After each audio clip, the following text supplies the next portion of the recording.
After years of living rent-free in my house, my mom disowned me because I refused to pay for my sister's wedding while I wasn't even invited. So I leased the property and walked away while their plans fell apart. From the moment Rachel was born, it was like I didn't exist anymore. I don't mean to sound dramatic, but it's the truth.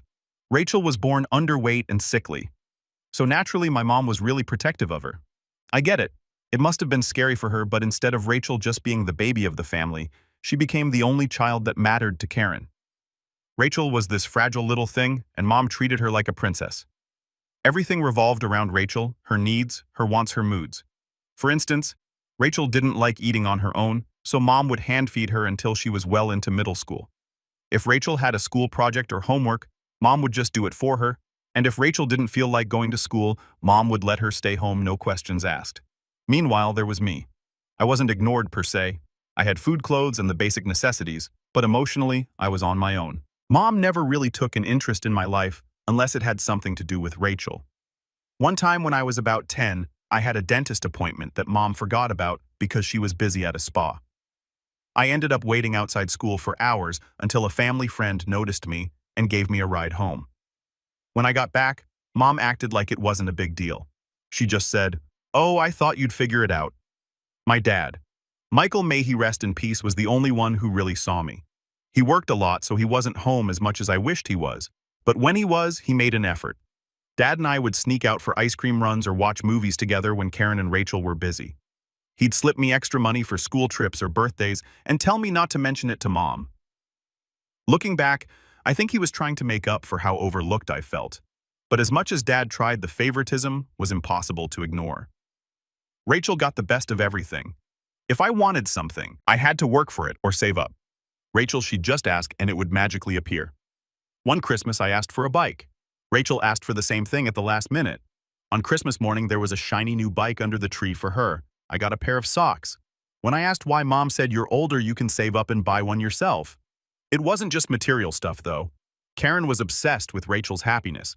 If Rachel had a minor issue, like a friend didn't text her back, or she got a bad grade, Mom would jump into action to fix it. But if I was upset about something, I was told to stop being so dramatic or figure it out like an adult. I learned pretty quickly not to bother going to her for anything. Rachel soaked it all up, of course. Why wouldn't she? She was living the dream. She didn't have to lift a finger because Mom did everything for her. It got to the point where Rachel didn't even learn basic life skills.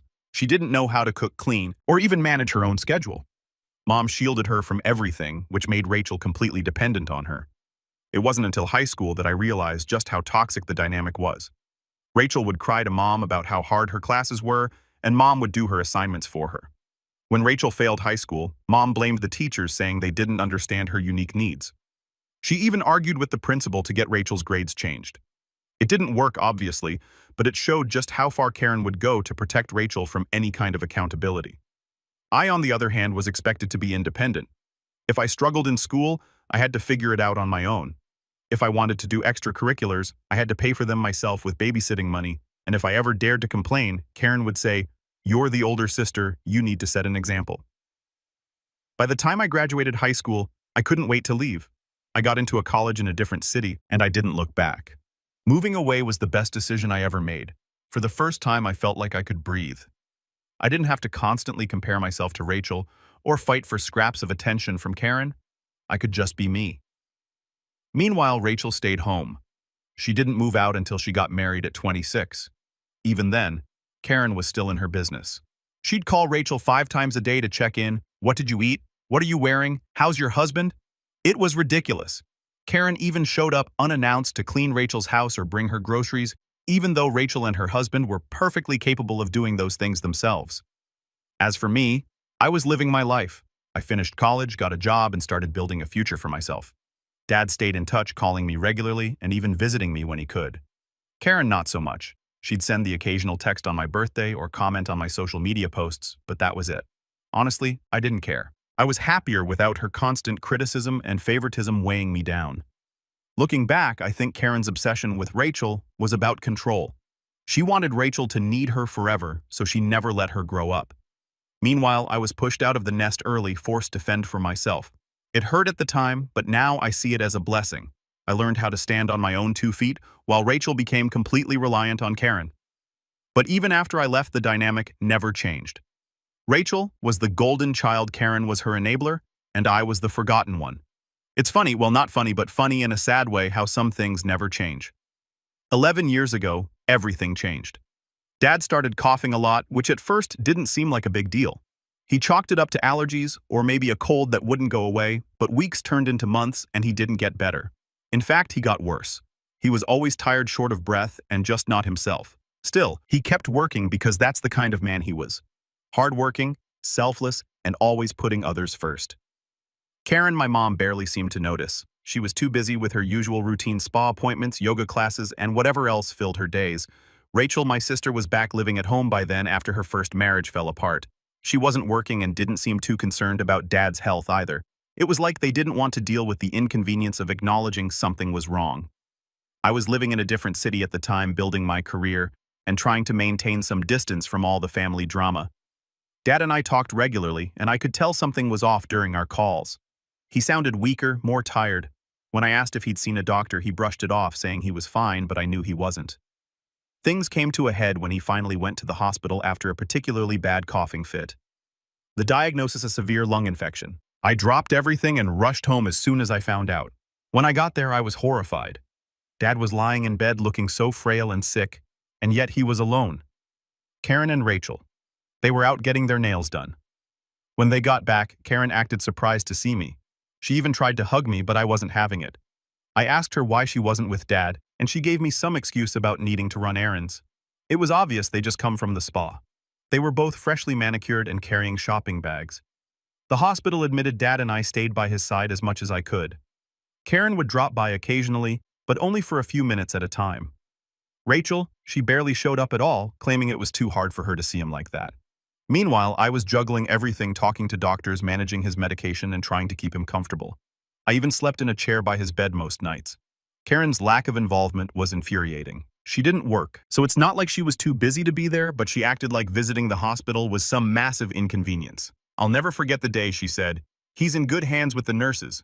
What am I supposed to do? Just sit there." Yes, Karen, that's exactly what you're supposed to do. Be there for your husband. After a week in the hospital, Dad was discharged. He still needed constant care, so we hired a nurse to help at home. Aeon was supposed to step up and take on more responsibility, but she was as unreliable as ever. She'd forget to give him his meds on time, or she'd leave for hours to run errands and come back with shopping bags. One time she was supposed to pick up an oxygen tank for him, but she decided to stop at the salon first. By the time she got home, I'd already had to arrange for someone else to deliver it. Rachel was no better. She claimed she couldn't handle seeing Dad in such a vulnerable state, so she just avoided him. She stayed in her room most of the time, scrolling through her phone or watching TV. At one point, during one of Dad's worst episodes, she even went on vacation with her friends. She left me to handle everything on my own. I ended up quitting my job to take care of Dad full-time. I didn't trust Karen or Rachel to do it, and honestly, I didn't want to leave him alone with them. He deserved better. I cooked his meals, helped him with his physical therapy, and made sure he had company so he wouldn't feel lonely. It was exhausting, but I loved him, and I'd do it all over again if I had to. Karen did try to put in more effort as Dad's condition worsened, but by then it was too late. She'd sit by his side, but she'd be glued to her phone, posting on social media or chatting with Rachel. It was like she couldn't even give him her full attention. And Rachel, she only showed up when Karen guilted her into it, and even then, she'd make excuses to leave after a few minutes. Dad passed away a few months later. He was surrounded by me, the nurse, and a couple of his friends who had come to say goodbye. Karen and Rachel, they weren't there. Karen had gone to some wellness retreat, and Rachel was out with friends. I called them both when it became clear that Dad didn't have much time left, but neither of them showed up. The funeral was a blur. I was heartbroken and exhausted, but I still had to deal with Karen and Rachel's nonsense. Karen spent most of the service talking to her friends about how unexpected Dad's death was, as if she hadn't been ignoring all the warning signs for months. Rachel cried loudly, making a big show of her grief, but it felt so fake. She hadn't cared when it mattered.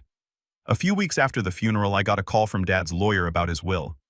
I wasn't expecting much, maybe a small inheritance or a keepsake, but when I met with the lawyer, I was stunned. Dad had left everything to me: the house, his savings, his estate. Karen and Rachel got nothing. It broke my heart to think about how much pain Dad must have felt in his final months, knowing how little his wife and youngest daughter cared about him.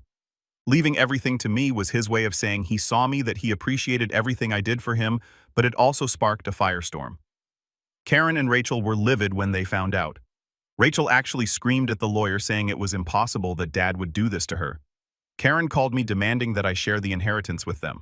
I refused. I cut off Karen and Rachel. It was necessary for my sanity. They were furious about the will, and their entitlement was exhausting. I moved back to the city where I was working, focused on rebuilding my life, and eventually met my husband. We got married, had a baby, and moved overseas for his job.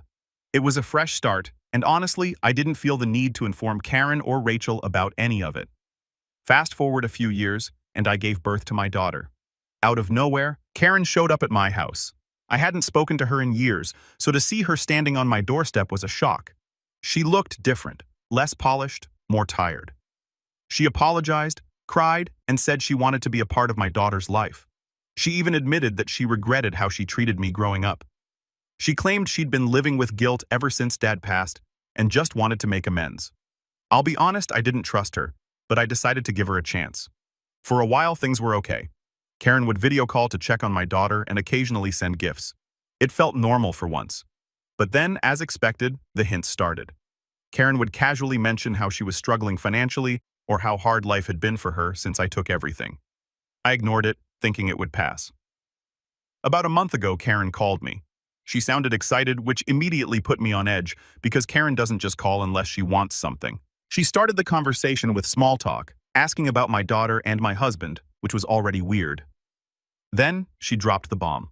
Rachel was getting married again. Now, if you remember from my earlier posts, Rachel's first marriage ended after about a year. She moved back in with Karen and never really got her life back on track. I hadn't spoken to Rachel in over a decade, so this news came out of nowhere. Karen went on and on about how much this wedding to Rachel, how it was a fresh start for her, and how happy it would make the family. I was polite, congratulated her, and figured that would be the end of it, but no, of course not. Karen then said something along the lines of, "You know, it's been really hard for Rachel to plan this wedding with her budget. She deserves a beautiful day after everything she's been through." I stayed quiet because I knew where this was going. Finally, she said it. "I was hoping you could help out with the expenses. It's the least you can do, considering everything your father left you." I was stunned. First of all, Rachel and I don't even talk. Second, how entitled do you have to be to ask someone to pay for a wedding you're not even invited to? Because yes, Karen made it clear that I wasn't on the guest list. When I pointed this out, Karen tried to backpedal, saying, "Oh, we assumed you wouldn't want to travel with a baby, but of course you're welcome to come. You don't need an invite, it's your sister's wedding." I told her flat out, no, I wasn't paying for anything. She tried to guilt me, saying it was my responsibility as the elder sister to help Rachel. She even brought up Dad's inheritance, claiming that I was hoarding the family fortune while Rachel struggled. I reminded her that Rachel and I had no relationship, and if she wanted help, she could reach out herself. Predictably, Rachel never did. Karen didn't take no for an answer. Over the next few weeks, she bombarded me with texts and voicemails, all variations of the same argument. I was selfish, I didn't care about family, and I was letting Rachel down. She even said, "If you don't help, it'll ruin Rachel's big day and everyone will know it's your fault." The thing is, Karen and Rachel were acting like I owed them something, but where were they when I needed help when Dad was sick? I was the one who dropped everything to care for him. I was the one who stayed by his side while they went on with their lives, and now after years of silence, they expected me to swoop in and save the day. Absolutely not. Karen escalated things by claiming that Rachel had already booked the venue and paid deposits for the decorations, caterers, and musicians. She said canceling everything would humiliate the family because the invites had already gone out. I asked her how they'd planned all this if they couldn't afford it. Her response, "We were counting on you." That was the final straw. I told Karen she could figure it out herself because I wasn't giving them a single penny. She started crying, saying that if I didn't help, she'd have no choice but to cut me out of her life. I laughed and said, "You already treated me like I didn't exist. What's the difference?" I hung up and blocked her. My husband supported my decision, but he did warn me that there might be backlash from extended family. He was right.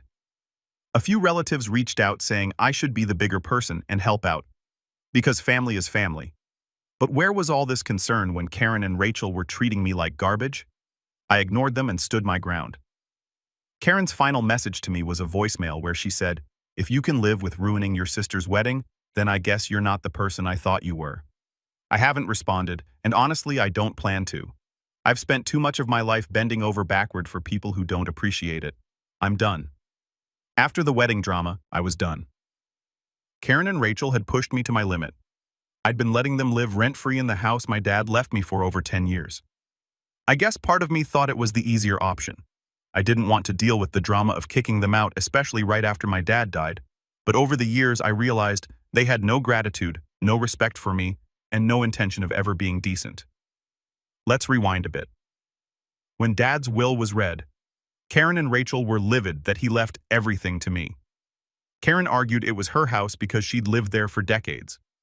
Rachel threw a tantrum screaming about how unfair it was, but the truth is, neither of them deserved a penny. Dad left me the house because he saw how much I cared for him in his final months, while they couldn't even bother to show up most of the time. It was his way of saying, I see you and I appreciate you. Even after inheriting everything, I let them stay in the house. I thought maybe, just maybe, they'd change. Karen continued to act like the house was hers, renting out one of the rooms to cover her personal expenses and never once offering to pay me rent. Rachel treated me like a villain, spreading rumors among the extended family that I had manipulated Dad into cutting her out of the will. They made no effort to mend the relationship, but they sure enjoyed living in a house they didn't pay for. Fast forward to now, after Karen's ridiculous request that I pay for Rachel's wedding and the endless manipulation attempts, I decided enough was enough. I called my lawyer and had an eviction notice drafted. When Karen received it, she lost her mind. She called me screaming, "You can't evict me, this is my home, I've lived here for 45 years. I calmly reminded her that the house was legally mine and that she had 30 days to vacate. Rachel, of course, jumped into the fray. She called me every name under the sun, accusing me of being heartless and greedy. According to her, I only cared for Dad to secure the inheritance. It was laughable. She was the one who barely visited Dad when he was dying, yet somehow I'm the bad guy. Karen tried every tactic to make me change my mind. First, she acted tough, saying, I dare you to kick me out, I'm not going anywhere. Then she softened, claiming she was too old to start over and that the house was all she had left. She even cried about how she'd been renting out a room to make ends meet, as if that wasn't the same room I should have been collecting rent on for years. None of it worked. The final straw came when she tried to guilt-trip me by saying, what would your dad think if he saw you throwing your mother out on the street? I told her Dad left me the house for a reason. Maybe if you'd cared about him even half as much as you cared about spa appointments, he'd still be alive. I know that was harsh, but I was done sugarcoating things. Karen made her choices, and now she had to face the consequences. Rachel didn't take the eviction well either. She told Karen to move in with her temporarily, but not without making a big show of it.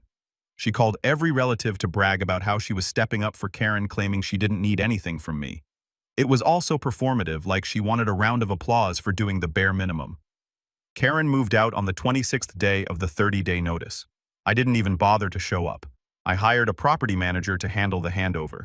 Once the house was empty, I had it cleaned and renovated. I decided to lease it out to a family friend's brother, someone I trusted. It felt good knowing the house would finally be used by people who appreciated it. Meanwhile, Rachel's big wedding plans fell apart. Since I refused to pay, she had to downgrade from a fancy lakeside venue to a town hall. Apparently, this caused a lot of embarrassment among their social circle, and Rachel's fiancé wasn't too happy about it either. It turns out he didn't even want a big wedding. Rachel had promised him she'd find a way to pay for it, which was clearly code for my sister will pay. Not long after Karen moved in with Rachel, I started hearing whispers about trouble in paradise. Rachel's husband wasn't thrilled about having his mother-in-law as a permanent house guest. Karen, true to form, couldn't help but meddle in their lives. She'd criticize Rachel's cooking, comment on how Rachel's husband ran the household, and generally make herself a nuisance. A few relatives have tried to guilt-trip me into forgiving Karen and Rachel. They keep saying I've gone too far, that I should have let Karen stay in the house, but honestly, I don't care. These same people were silent when I was being mistreated, so their opinions mean nothing to me now. Alright everyone, before we dive into the final update, I have a small request. We put a lot of effort into finding these incredible stories for you every single day, and your support means the world to us. If you enjoy our content, please consider subscribing to the channel. It really helps us grow and allows us to continue bringing you more amazing stories. Thank you. Now let's move to the last update. Update 4. Hey. Reddit, here's the final update on this saga. After Karen moved in with Rachel, I thought I'd finally have peace. I had the house leased out, focused on my family, and cut off most of the toxic relatives who tried to guilt-trip me into forgiving Karen and Rachel. For a while, I didn't hear anything from them, and honestly, I was relieved. But of course, that didn't last. About 2 months after the eviction, a mutual relative sent me a message asking if I'd heard what happened with Karen and Rachel. I hadn't, and to be honest, I wasn't sure I cared, but curiosity got the better of me, so I asked. What they told me was equal parts infuriating and, dare I say, satisfying. Apparently, Rachel's husband, Chris, had had enough of Karen's meddling and finally gave Rachel an ultimatum: either she goes or I go. Rachel was already on thin ice with him because of the wedding debacle. Remember how she'd promised him a grand wedding that I would supposedly fund? When that didn't happen, they had to settle for a small town hall ceremony, which embarrassed Rachel in front of her friends and his family. Chris had warned her not to overextend financially, but she didn't listen, and it caused a lot of tension in their relationship. With Karen living in their home, things only got worse. Karen would criticize Chris's cooking, his parenting style, and even the way he spoke to Rachel. She would suggest how they should manage their finances, which was ironic considering her own financial mess. Chris tried to tolerate it for a while, but after one particularly nasty fight where Karen accused him of not being man enough to take care of his family, he told Rachel it was him or Karen. Rachel begged him to reconsider, but he stood his ground. Here's the kicker: Karen didn't leave quietly. When Rachel told her about Chris's ultimatum, she went ballistic. She accused Rachel of abandoning her just like everyone else, and even threatened to cut Rachel out of her will, an empty threat considering Karen has nothing to leave behind. This led to a huge argument between them, and Rachel, frustrated and likely embarrassed, told Karen to figure it out herself. So where did Karen go? To no one's surprise, she tried to reach out to me. She sent me an email, yes, an email, because I'd blocked her on everything else, asking if I would reconsider letting her move back into the house. She wrote about how life had been so cruel to her and how she had always done her best as a mother. She even tried to frame it as an opportunity for us to heal and rebuild our relationship. I didn't even bother responding. At this point, her manipulative tactics were just sad. After getting no response from me, Karen tried to guilt-trip some extended family members into taking her in. Most of them said no outright, probably because they've seen how she operates. One distant cousin agreed to let her stay temporarily, but Karen's stay lasted all of 3 weeks before she was told to leave. The cousin apparently got tired of her demanding behavior and constant complaints. As for Rachel, she's now dealing with the fallout of her decisions. Chris didn't leave her, but their relationship is reportedly on very shaky ground. Between the wedding expenses, Karen's drama, and Rachel's refusal to take responsibility for anything, Chris has started pulling back emotionally and financially. He even suggested couples counseling, but Rachel has been telling everyone that he's the problem, not her. I also heard that Rachel has been venting to family about how unfair it is that I got everything from Dad. According to her, if I had just shared the inheritance, none of this would have happened. She conveniently leaves out the part where she and Karen ignored Dad during his final months and treated me like a villain for caring about him. It's always someone else's fault with them. Despite the drama on their end, I've been doing well. Leasing out the house was the best decision I ever made. The tenants are a wonderful family who genuinely love and respect the space. The rental income has given me financial security and allowed me to invest in my daughter's future. My husband and I are thriving in our careers, and we've started planning for a long overdue family vacation. As for Karen and Rachel, they've made their choices, and now they're living with the consequences. Karen is still couch-hopping between relatives, and Rachel is stuck in a marriage that's on the verge of collapse. I don't wish them ill, I just don't care anymore. Their drama is no longer my problem, and that realization has been the most freeing thing of all. Thank you, Reddit. Thank you for reading and for all the support along the way. Take care, and thanks for everything.